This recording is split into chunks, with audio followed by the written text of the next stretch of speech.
سلام علیکم مخلصان عزیز. اینک بار اول استودیوی یزد دوست دارم برای شما سرود تازه ایجاد پیشنهاد میکنند که شما در خانه زنجبیل هستید یا قرنفل بلغاری.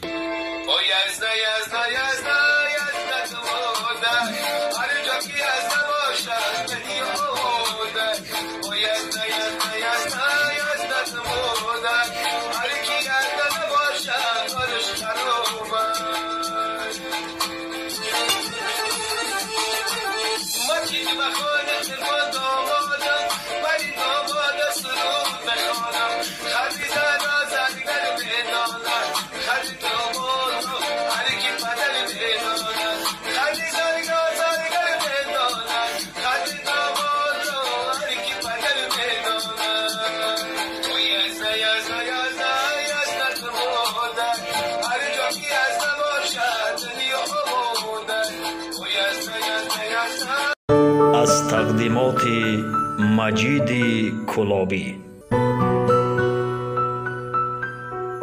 سلام علیکم مخلصان عزیز. اینک بار اول استودیوی یزد دوست دارم برای شما سرود تازه ایجاد پیشنهاد میکنند که شما در خانه زنجبیل هستید یا قرنفل بلغاری.